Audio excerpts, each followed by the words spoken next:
Hello and welcome to this evening's Empower Hour. We're going to get started shortly. We're really excited to have Casey Becker with us this evening. And now we want to acknowledge with respect as non-Native people that the land on which we stand, live, and learn is the traditional territory of the Ute, Cheyenne, and Arapaho peoples. Let us seek to understand what it means to be in right relationship today with the traditional stewards of this land and with this land itself and with all the creatures that inhabit it. And now I'd like to introduce our guest. Casey Becker's career began as an attorney advisor in the solicitor's office at the U.S. Department of the Interior. She served on the Boulder City Council and then went on to win a seat at the Colorado House of Representatives for CD 13. She was majority leader and then Speaker of the House. And at the legislature, Casey sponsored groundbreaking climate change legislation as well as comprehensive reforms to state oil and gas regulations and created the first in the nation Office of Just Transition. In November 2021, President Biden appointed her as the EPA's regional administrator for Region 8. She did that until I believe, inauguration day, and then in March, basically accepted her next challenge as the CEO of the Colorado Solar and Storage Association and executive director of the COSSA Institute. Tonight, we're going to hear about everything from the EPA to how Colorado's solar and storage industries are going to try to build a climate-safe future given the current turbulent political environment. And before I hand things over, one fun fact: Casey is one of 5 girls in her family, no brothers. Thank you so much, Casey, for joining us tonight. Thank you, Mary. Thanks for having me. It is great to be here. I so as Mary just mentioned, I just started a new job. I think I had day 11 today at the Colorado Solar and Storage Association. Um, but before I get into that, I'm going to talk a little bit about my former job as the regional administrator for EPA Region 8. Region 8 is Colorado, Utah, Wyoming, Montana, North Dakota, South Dakota, and 28 tribal nations. And as regional administrator, you just oversee all of EPA's activities in those states, and then help implement the Biden agenda in those states. Before I say anything specific, though, I know that there are people on this call who probably know more detail about any particular subject I'm going to talk about.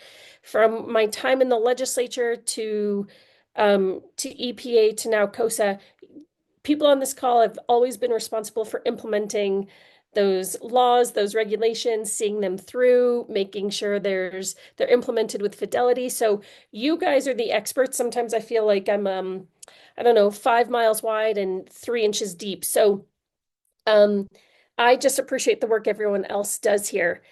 Okay, so I am going to turn over to my notes. So what I want to talk about first um is everything going on at EPA. And with all the news and the flood the zone approach of the Trump administration, these are probably all things you've heard about. But I just want to bring to the forefront, remind folks, and then maybe give you a couple ideas about what to do about them. What I see um, as the biggest threat to EPA at the moment is the attack on the workforce. So the administration announced that they were going to be cutting about 1,000 jobs in the Office of Research and Development at EPA. That's ORD. Most of those employees are actually in North Carolina in the Research Triangle. They're the ones that are really doing the deep research on climate and emissions and water quality and chemicals. And eliminating 1,000 jobs is really eliminating scientific expertise, is eliminating long-term research that's been happening forever. Uh, it is these are the people who form the real base of the knowledge network that EPA represents. Um, in addition to that, they have announced a lot of the regulations that they are going to roll back. And um, those haven't happened yet. They've mostly, just for the most part, been sort of cited as what they want to do. To repeal a regulation takes a new regulation. That's typically how it happens. With this administration, we've been seeing a lot happen in a non-traditional way, but the expectation is that um, the the endangerment finding that EPA uh, issued, I think it was back in the early years of the Obama administration, that really became the basis for action on climate change, they're likely to repeal. And then using that base, everything from there, saying the endangerment finding that said climate change is real and it's impacting it's impacting clean air. Um, then they will start repealing other Clean Air Act regulations, things like um, vehicle emission standards. So EPA doesn't regulate um, how efficient your car is. It regulates how much your car can emit. So that's one, heavy duty vehicles, passenger vehicles, that has been one thing that they've announced that they want to withdraw. Um, they, EPA had announced regulations to really strengthen particulate matter regulations. That's another one that they've announced. Um, Lead pollution and the steps that we'd already started taking to address lead in aviation fuel. That's another one that they are saying they want to stop. So the list goes on and on and on. The ones that I'm mentioning you can hear right now are really focused on the Clean Air Act. So the way to engage in any of those processes is to pay attention to the Federal Register where regulations get announced and to support the organizations that plan to, assuming everything's done in the traditional way, that plan to engage in those rulemakings. And so we haven't seen those yet. They've just been, there have been various news stories about those are the ones, some of the ones they're going to go after. So I talked about the attack on the workforce, specifically with the Office of Research and Development, some announced attacks on existing regulations under the Clean Air Act. Some of the also like to be announced things we expect is additional rollbacks on environmental justice. So the past administration, the priorities of the Biden administration were um, bringing an environmental justice lens in everything that EPA did, and then prioritizing climate change. The environmental justice offices in each of the regions has been dismantled. And then they've taken down some of the websites, EJ Screen, some of the information. EJ Screen is sort of how you apply an environmental justice lens to a particular community. So that's been taken down, last I heard.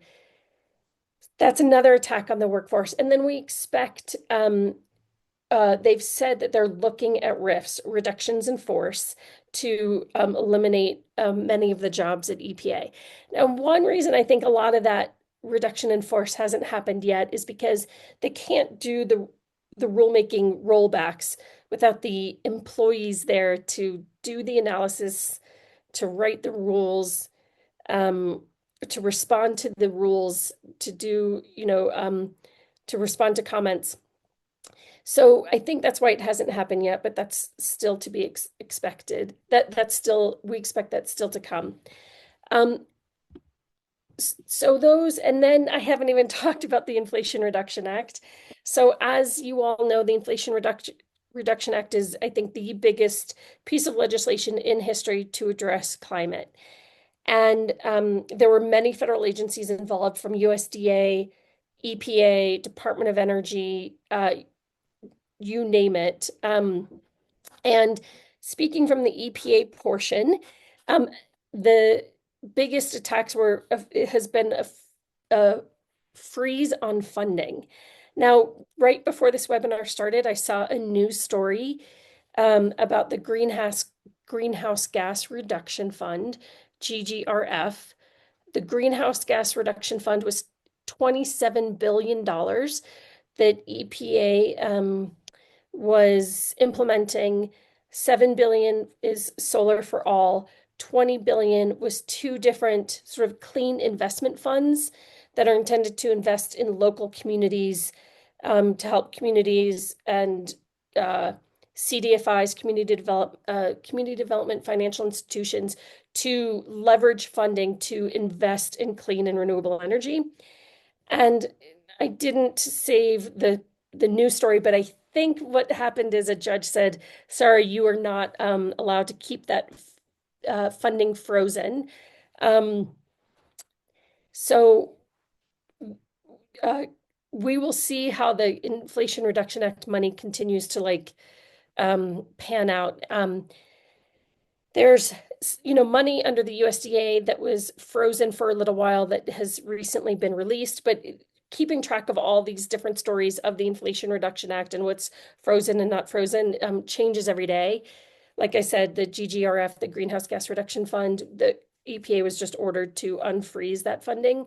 Um, so, just to summarize, there's workforce attacks, there's attacks on the Inflation Reduction Act, and there's attacks on rulemakings. In all of those, I think the best way that the public can be involved is to stay uh, engaged in the news, paying attention, reading it, trying to catch up with the latest, and then supporting the organizations that are bringing litigation. And then also being in touch with federal legislators to let them know how you value those employees and the roles that those folks take in keeping our air clean and healthy. That is in like 5 minutes, I think the best update I can do on the EPA. Again, I'll just summarize. It's workforce attacks, it's Inflation Reduction Act, and then it's potential rulemakings. And the best way to support the organizations who are bringing litigation to challenge all of those actions. Okay, so since I left EPA on January 20th, I took a little time off and then started this job at COSSA. So you all are just total experts, I think, in everything renewable energy. So probably what I'm saying is going to be old news to you, and I'm learning it. But I'll share what I know. So some of the biggest challenges for the solar industry right now, solar and storage industry, as you know, are threats to federal tax credits, the ITC, the investment tax credit, the PTC, the production tax credit, and then 25D, which is solar tax credits for consumers. So on the ITC and PTC, the latest that I've heard is there are 21 congresspeople, Congress Republicans in Congress who have said that they do not want to see those rolled back. Jeff Hurd and Gabe Evans from Colorado are two of the 21. And so holding them to that commitment, thanking them for that commitment, reminding them of that commitment is super important.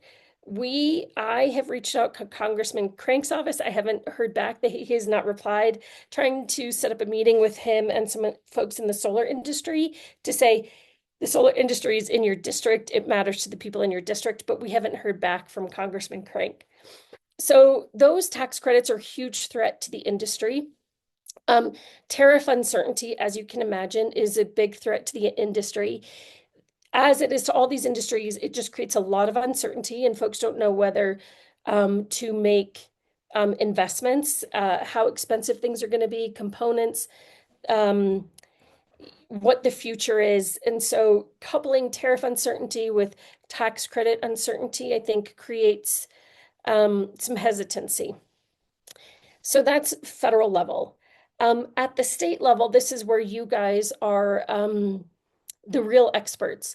So one thing that I think is an opportunity is I mentioned it briefly for a second earlier. Solar for All. It was a $7 billion EPA fund that was distributed nationwide. Colorado Energy Office got $156 million for Solar for All. They got notification a few weeks ago that that money was being unlocked, and so the Colorado Energy Office is in the process of implementing, updating their work plan and then working to implement it. And CEO will be administering that funding. All of that money is for rooftop and community solar that that has to go to low-income neighborhoods. It's 100% for low-income houses. That could be single family or multifamily or community solar gardens. It's a huge investment. It's going to take CEO some time to stand it up. They have to, again, because of the uncertainty with whether it was going to happen or not, they have to do some hiring to put their team together, build a website, and get the word out about it, and that sort of thing. But I think that is a huge and exciting opportunity. So I think more to be said about that. Um, you all know, I think, gosh, better than me because I'm learning as I go. But the main ways in Colorado that the renewable energy industry participates in the regulatory spaces either through rate cases, through electric resource plans, through the renewable energy standard, which still does matter, through distribution system planning and tariffs, and then potentially other rulemakings. Um, and uh, I think Mary, or I think it was Mary, already mentioned the just transition um, uh, case that's happening right now. I think you all are participating pretty heavily in that. Um, I, if you want, I'm interested in hearing whatever anyone has to say about it. Um, let's see. Um, some of the things that I think I'm excited about in the renewable space is VPPs. I'm betting that you guys have also had this as a topic of conversation in your meetings. So virtual power plants, this results from legislation that I think Steve Fenberg passed a year or two ago. And you all know that it is, the idea that we can use the distribution system and storage system to create virtual power plants to use our own homes as a source of electricity. And I think Excel right now is still working on developing a VPP program. I think that there's an effort to to get them to launch a pilot pretty soon. But I think it's super exciting because it will really advance the storage system in Colorado. It, allows us to really create a much more distributed uh, renewable energy system um, that utilizes, people's um, own homes, just so you don't have to like rely on the many multi-year process that creating a big transmission case takes. And so I think a lot of that is TBD, but I think that's something that is um, super exciting. So one thing that I'm trying to learn more about, and anything that you all want to do to educate me. So as you all know, when Amendment 37 was passed, I think it was 2004, it created a renewable energy standard, which required utilities to generate 30% of their energy from renewable sources by 2020. So obviously we've done that. Um, and, we really pivoted more to a decarb standard for electric utilities in legislation that I sponsored along with Steve Fenberg and Chris Hansen, but that was Senate Bill 236 from 2019. But the renewable energy standard and recess still matter to the solar and storage industries. So the that is really where the process is that community solar garden capacity procurement is set. And so I think that there's increasing pressure to do away with the renewable energy standard and the RESA or repurpose the RESA. Um, but I would say right now in the solar industry and on-site solar and storage projects are still very reliant on those incentives. So I think that's sort of an ongoing thing that we will keep track of. Um, Another, I think, exciting opportunity that we'll see how it rolls out is Tri-State did get over $2 billion from the federal government, U.S. Department of Ag, for uh, renewable energy for the New Era funding. And so they, just recently in an ERP, in an electric resource plan, announced some of the projects that they are undertaking for renewable energy. I think all of it looked really good. I do think that there was one, if I'm remembering correctly, like gas plant in there, but the $2 billion that they got is a huge, obviously biggest investment Tri-State will have ever made in renewable energy. So I think that's something that we're, excited about and we'll continue to pay attention to.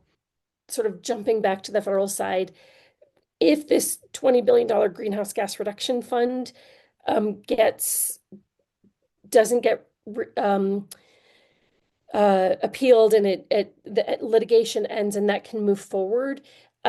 Colorado doesn't have a specific entity, but we are participating as a state in a couple of those investment funds. And so if those can roll out, it's going to be a huge opportunity to leverage financing and funding um, to local communities for solar and storage and wind. I've mentioned a whole lot of things. And again, I think so many of you are probably bigger experts on all of this than I am. Um, but those are some of the things that I think since I've been at COSSA for 11 days that I'm hearing a lot about.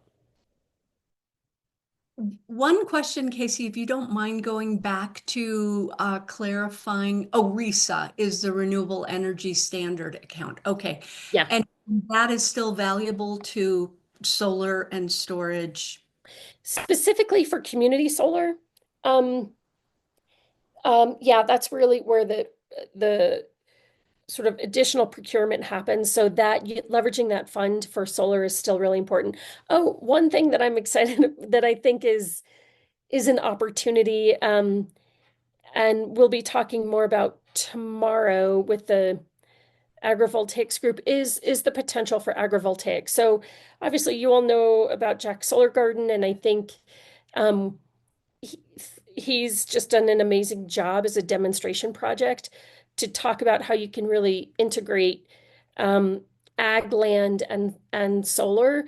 I think what we see more often than not is really not what Byron at Jack's Solar Garden has been able to do, because he's really showing like how you can grow crops. More often than not, what we see, and but I think is a potential and I hope continues to move forward, is pairing solar with sheep and livestock and animals who can sort of graze around solar. But I think to the extent the solar industry can show more about how it can coexist, um, I think there's a really exciting opportunity there. And I think it's important because more and more we're seeing local communities, counties, um, pushback on solar development. Maybe they are worried about wildlife impacts. Maybe they don't like the way it looks. Maybe it's just a very non-traditional energy source for them. And so I think one thing that the solar industry is going to have to do is kind of continue to show how it um, allows for more energy independence in communities and can coexist within rural communities without, completely transforming what that community is. So, Casey, this is Chris Hoffman with Empower Our Future, and You probably can see the questions in the Q&A. If not, I can happy to read them to you.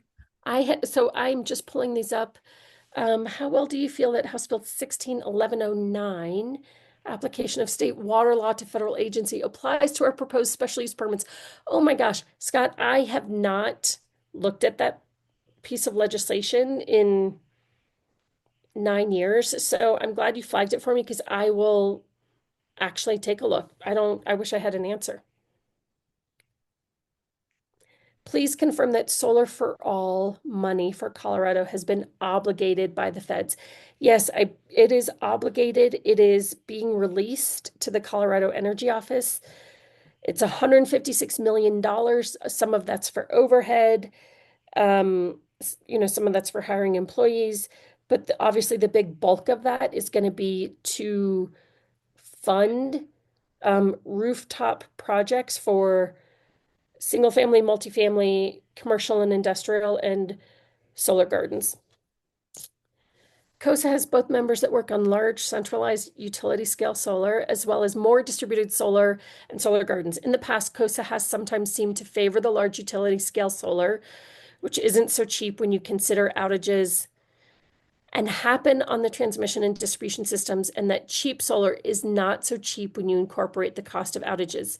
So Leslie, I think one thing that you highlight really well is, um, look, there's this idea utility scale solar is really important. It can provide a lot of renewable energy in a really large scale, but it is also, there's a cost to it.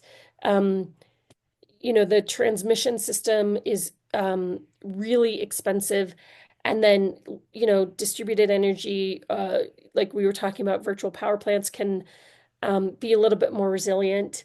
So I think you make a really good point that one of the job that I have at COSA is really to sort of balance the folks doing really large scale projects that are doing residential, that are doing commercial and industrial, that are doing community solar gardens. And that is sort of less of a science than an art. And I think all of those sectors matter. Could you comment, given that you're just getting started, on how COSA might manage the tension between utility scale and distributed solar? And do you think COSA will help get the costs of outages on the transmission and distribution system incorporated into decision and cost benefit analysis of centralized versus distributed solar? So, the first part of that is how COSA might manage the tension between utility scale and distributed solar. So, I think the approach that we take right now is like they all matter.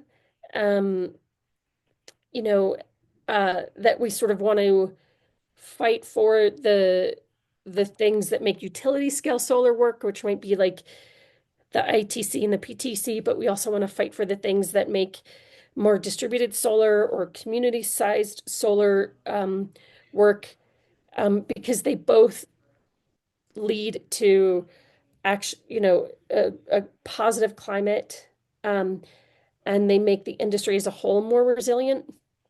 So I think, um, but you're right, those are certainly tensions that exist. And then do I think COSA will help get the costs of outages on the transmission and distribution system incorporated into decisions? I don't know about that. And so I need to write that one down, and look into it. I wish I had an answer and I don't know. Is the PG elimination of net metering at risk of being copied by Colorado IOUs? So Colorado has a really good net metering law right now.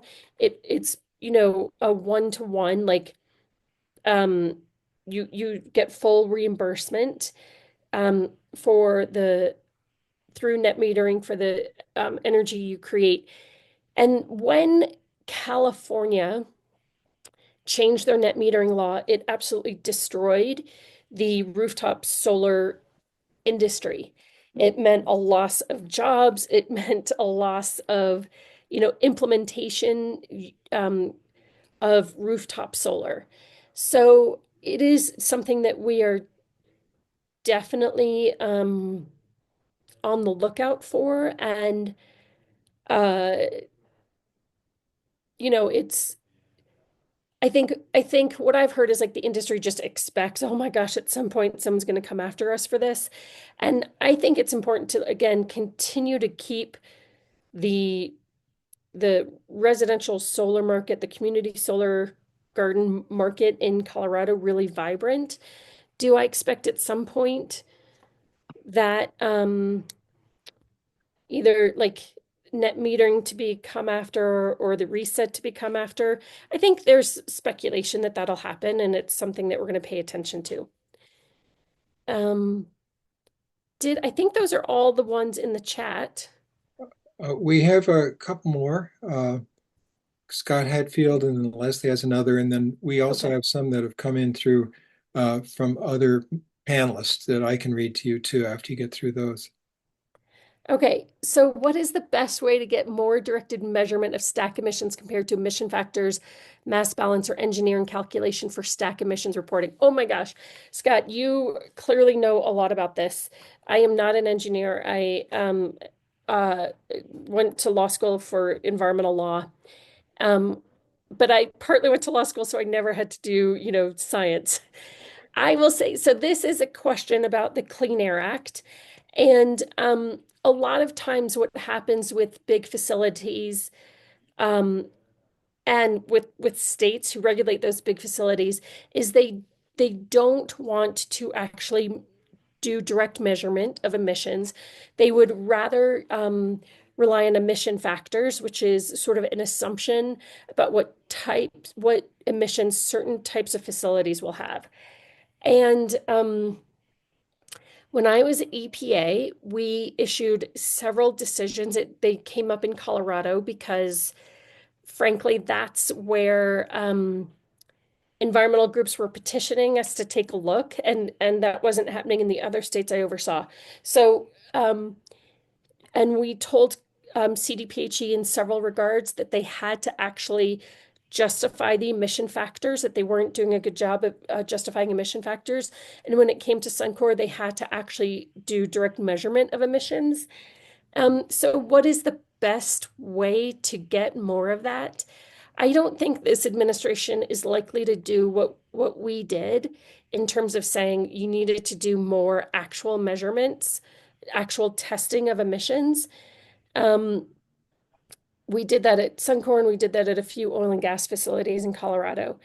Um, I think I think you can I think I'd like to see CDPHE to do that more voluntarily and not rely on sort of the federal EPA to say, hey, you need to do a better job explaining why you rely on certain emission factors, or um, just go ahead and do it.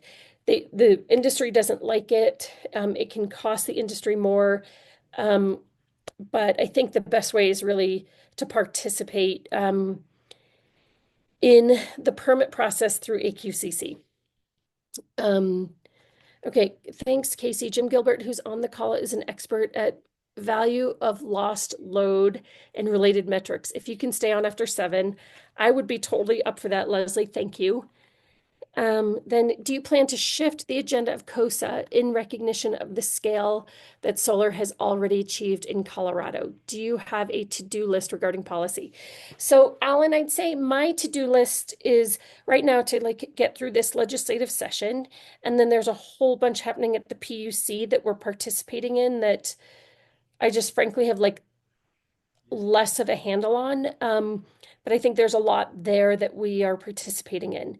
Then I want to engage the different sectors in the solar industry about like, what is your big thinking in terms of policy changes without putting, um, without sort of limiting yourself. If you could, you know, write the best piece of legislation, what would that look like?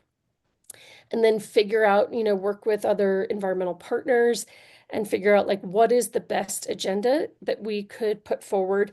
I think that there's some real willingness in the Polis administration, um, to put forward an aggressive um, agenda that moves the needle on renewable energy in his last year. So I want to make sure COSSA is at the seat for that, at the table for that.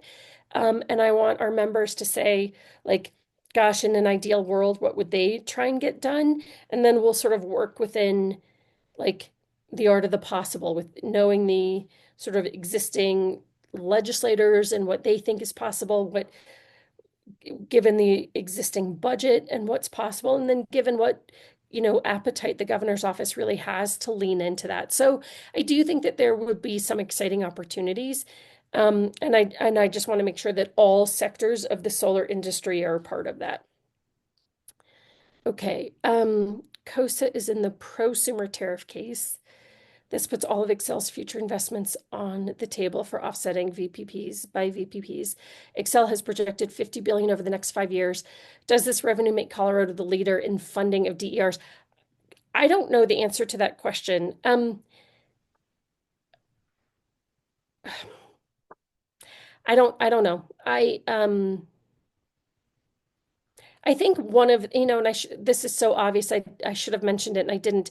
One of the biggest, I don't know, challenges, but also opportunities, like the load growth, without even talking about data centers, and because that's a whole other thing, the load growth happening from electrification and from electric vehicles is something that, you know, comes in at a generation, transmission, and distribution level. There's just a huge amount that the PUC, that the IOUs, the munis, the co-ops all have to deal with in addressing that load growth. I don't think anyone 5 years ago, 4 years ago, 3 years ago knew that that was going to be the case, even as we were passing legislation for EV tax credits, and even as the legislature a couple years ago did beneficial electrification, like all of that. It is, I worry that we are not um, as prepared for that as we should be. So, uh, but I don't know the answer to your question, Bill, on that. Okay, Leslie, one more question. Cyrus Western from Wyoming was appointed by President Trump to take your place at EPA. That's correct. Do you know him? Yes, I did meet him. Any perspective you can provide on him? So Cyrus was a state legislator in Wyoming. He's from Sheridan, Wyoming, and he's really focused on advancing oil and gas development. I don't think he's shy about saying that, so I don't think I'm giving anything away. He and I met briefly. I think it was really nice of him to reach out to me. I had reached out to the Trump appointees that I succeeded at EPA, and sought their input. I'm glad he did the same with me. One of the things I really wanted to share with him is just the concern amongst the staff, because as civil servants, they are facing unprecedented attacks on their jobs and their well-being. So that's really scary. I, talked about how really how tried to prioritize things from a climate perspective, and I knew that that wasn't his take.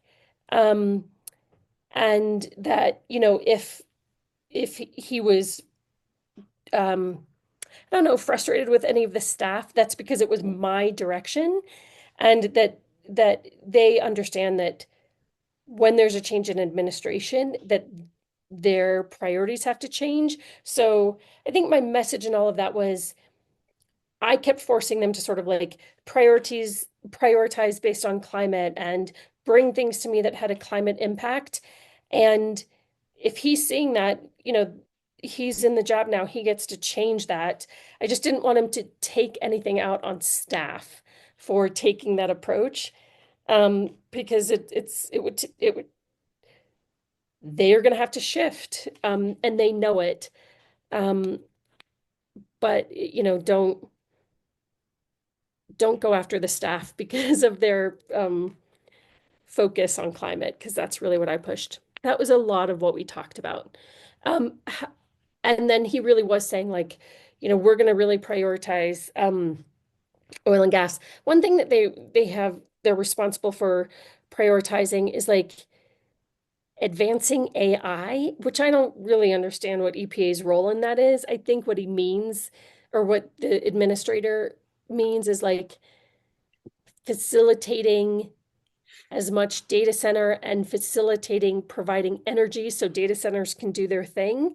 Um, Getting out of the way as much as possible, which means like not looking at Clean Air Act permits, um, not looking at, the industry impact to local communities or water resources or energy resources. So they're really focused on like oil and gas development and AI.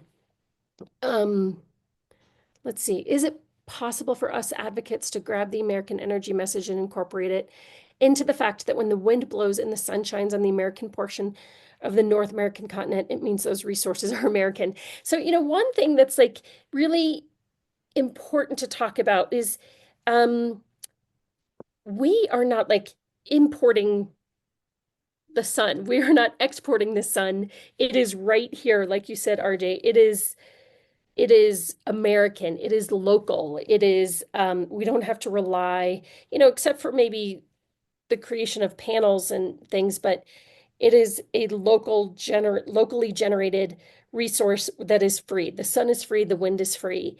That it energy diversification is really important for resiliency, and and that these are people that are employed here. I mean, the renewable energy industry in Colorado is a bigger employer than the oil and gas industry in Colorado. So those are some of the things I think when you're talking um, to uh, to federal regulators now, when you're talking to federal elected officials, highlighting those things, that these are, just like you said, um, you know, free resources that support local jobs, that support um, a a more resilient energy system that doesn't rely as much on international politics. And so I think those are all really important points to make. Casey, this is Chris again. There was a question from Scott Hatfield that I think you may have missed. Oh, It was just below Leslie's question. I see it now. Okay, how are the multiple exposure indicators in EJ Screen best factored into cumulative impacts? So EJ Screen is a tool that EPA developed that looks at a variety of pollution types to determine if a particular area is an environmental justice community, meaning are certain in determining whether certain communities carry a bigger burden of pollution. Let's consider things like how many lead pipes do they have? How many industrial sources do they have? How close are they to a Superfund site? All of those things go into this tool that then sort of determines like what percentage you are in a particular um, area for the pollution that you bear. And so I think EJ Screen, last I checked, last I heard, had been pulled down, which is really unfortunate because those are just really important factors to know about, how much pollution communities are having to bear. Um, so the question is, how are the multiple exposures that I talked about best factored into cumulative impacts? So you all know about cumulative impact analysis probably in more detail than I do. I know about cumulative impact analysis from when I did NEPA as an attorney. And it's a way of saying all these different things. Um, you know, what is the cumulative impact um, in a particular area? And sometimes you can say, like, across different pollution types, or within a pollution type, you know, uh, what kind of, maybe it's ozone, maybe it's mercury pollution, maybe it's, NOx or SOx, like how many of those do you have? So there's different ways of doing cumulative impact analysis, but I think, particularly from an EJ lens, it's really important to look across the various types of pollution, air pollution, water pollution, land pollution, and see like are communities overly burdened. Um, and if you have multiple of those burdens, I think those are the communities you have to prioritize in terms of enforcement, prioritize in terms of making sure they aren't having to bear additional load, and then prioritize um, in terms of just overall regulation. So, Scott, I don't know if that's um, exactly what you were asking, but I think at the end of the day, what you're saying is EJ screen is an important tool to determine if there are cumulative impacts to a community from multiple pollution sources. And I agree that that's important. Thank you. And, Casey, this is Chris again. We've had some questions come in from the other panelists from Empower Our Future. One of them is you've talked about what you're excited about in terms of uh, solar, but are there things that excite you in terms of storage? Well, we talked about VPPs, right? So, virtual power plants, I think that's just based on having more storage, at a real um, distributed level, at an individual household level, and I think that is a huge opportunity in terms of driving down energy costs for individual homeowners, and then also making a more resilient distribution system. Hmm, So I'm excited just to see where that goes and how it's adopted and how, at COSA we can support that. Great. Thank you. And one question, do you have more to say about the just transition solicitation? Solicitation. Um, I don't. Okay. I think you guys are actually probably bigger experts on it than I am. COSA is participating in that. I think we were working on our testimony like today. I have not read it. Um, so I don't think I should say Okay. anymore. Thank you. Another question, is solar for all possibly going to be available for solar and storage? Um, Gosh, if I remember correctly, I don't think it includes storage.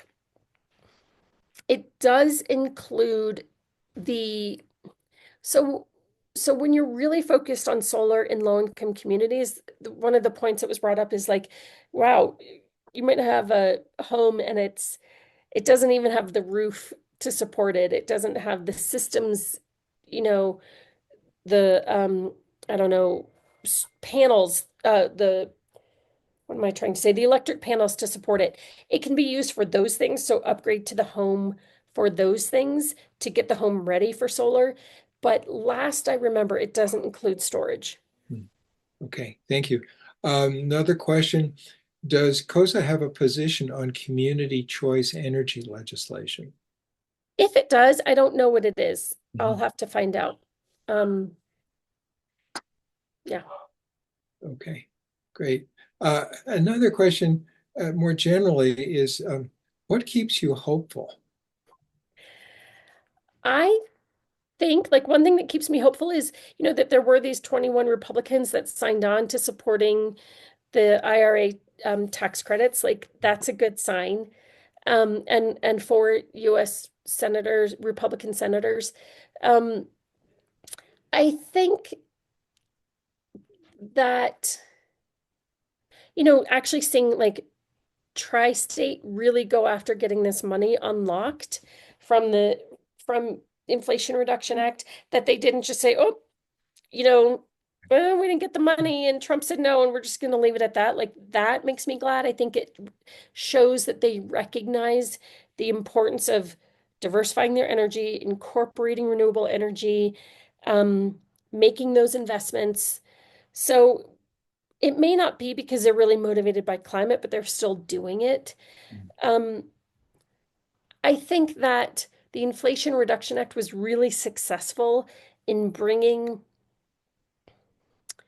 renewable energy dollars into communities all over the US. And that's going to make those communities invested in preserving those Mm. investments, right? Invested in preserving those investments. What am I trying to say? Wanting to preserve those investments. And it's going to sort of broaden the support for the Inflation Reduction Act beyond those of us who were working really hard to get it passed. So the more that we can make others invested in the success of the IRA, of the ITC and PTC, of the 25D community, the solar tax credits, like all of those things, the more we can sort of get more people invested. And I think a lot of that work has happened before me. Um, and a lot of that has happened, and that gives me hope. Thank you. This next question is not directly related to energy, but it's related to where we go from here and maybe rely on your viewpoints as a former leader in the Colorado State Legislature. We understand that the Trump administration is considering whether to invoke the Insurrection Act of 1807, perhaps as early as April 20th, and this would allow him to deploy military in Colorado and perhaps arrest people and even send them to El Salvador. A report from DHS Secretary Kristi Noem and Defense Secretary Pete Hegseth due to Trump on April 20th could include a recommendation to invoke this act. Potentially, Governor Polis could prevent the use of the Colorado National Guard by Trump through activating it before Trump does. As a former leader in the state legislature, what are your thoughts about this? Chris, I haven't heard anything about that, and Mhm. I wish I could comment more, but I just don't know much. Okay. Do you know what? One more thing that makes me hopeful, I just kind of thought of when we in 2019 when we did the PUC sunset and we made like all, tri-state and everyone participate in resource planning for energy. That was a big step, and I think that was great. And Mm. that's one thing that makes me hopeful, right? Because it makes them think intentionally about where they're getting the resources, intentionally about including renewable energy. So it's, you do these things that maybe at the time don't feel like a big deal, but will at the end of the day probably have a good and important impact. And then, one more thing that makes me hopeful that, you know, Empower Our Future is here, hosting these conversations, having people stay engaged. Like, as we all know right now, the people feel really, I don't know, disengaged, frustrated, upset, discouraged, and showing up time and again, and then being willing to take action, that makes me hopeful. So, Thank you. yeah. Another one that's come in from another Empower Future member says, Casey, you're preaching to the choir on this call. What is COSSA doing to normalize solar and storage for the average person? I'm so glad you asked. The one thing that COSSA created a couple years ago was the COSSA Institute. So COSSA is a trade association. The COSSA Institute is a 501(c)(3) that is um, working to reach out to local governments to we do this thing called solar in your community. And it might be bringing in county commissioners, local leaders, planning commissioners, um, ranchers, whoever, to say, how can we answer questions about solar? Can we dispel myths? How does this work? What does it mean for your community? What does it do um, to ag in your community? And it really is intended to demystify um, solar in like more rural areas. Mm. And what we're finding is like there have been across Colorado moratorium popping up all over the place. We don't, they want to develop land use codes. They are really concerned about the amount of solar or, you know, um, lots of different impacts, the visual impacts. And so for us doing this outreach in a really local level, um, to demystify solar, I feel like Paul, you just like planted that question for me. So I don't know, it's something I'm really excited about that we're doing. That, a lot of Colorado communities, a lot of counties the majority of Colorado counties, I think, are like less than 5,000 people. Um, there's a lot of state land, there's a lot of public land, there's a lot of ranch land in a lot of these towns, and they or in a lot of these counties, and they could be really well suited for solar, but there's just a little bit of unknown and weariness or wariness about it. And so we're trying to break down those barriers. Super. Thank you.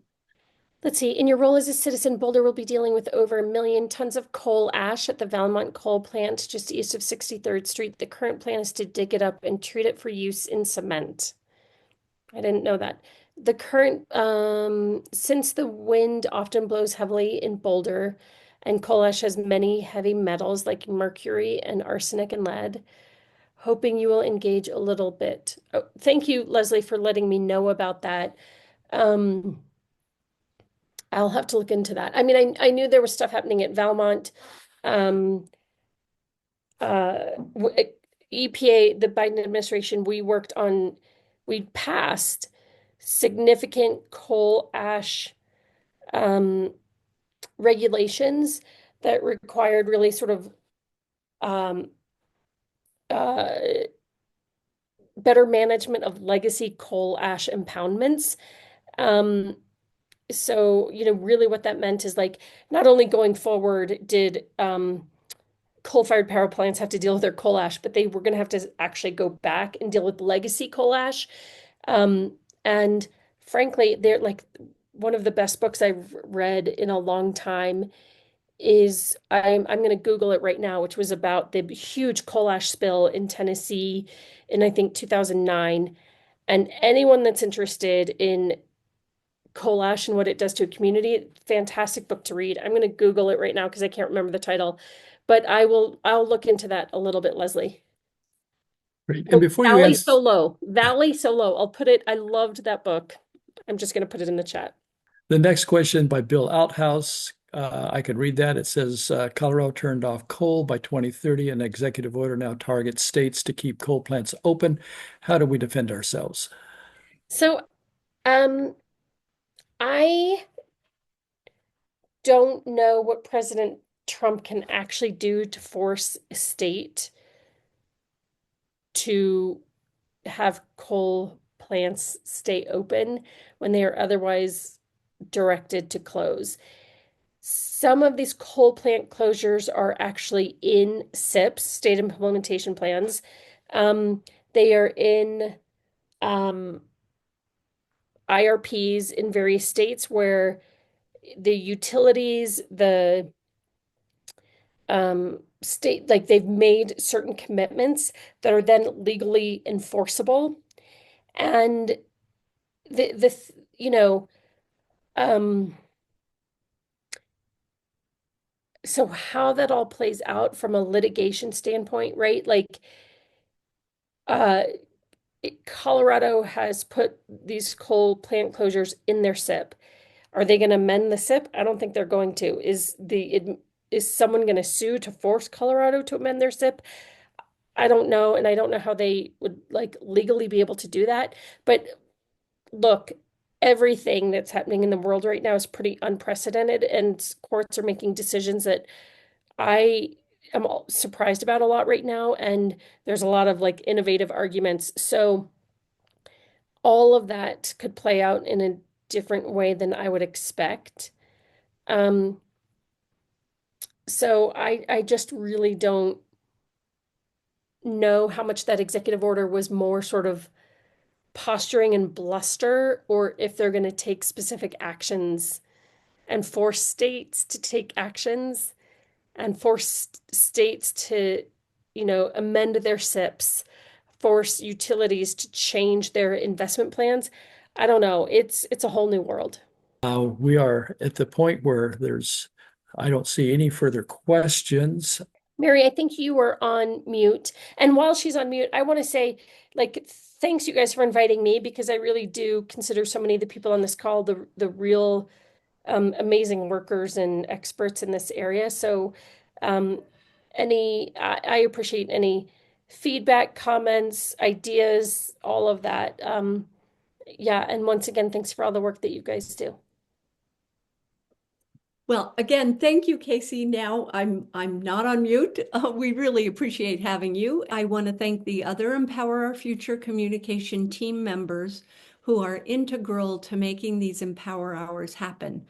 Paul Cullen, Chris Hoffman, Steve Whitaker, and Julie Zonizer. Actually, And I don't again, know if you know, that's I hope this allowed. has been useful for folks. Yeah. I hope I've provided some new information, perspective, and happy to hear from anyone at any time. Great, and thank you so much, Casey, Yeah. for giving us your time.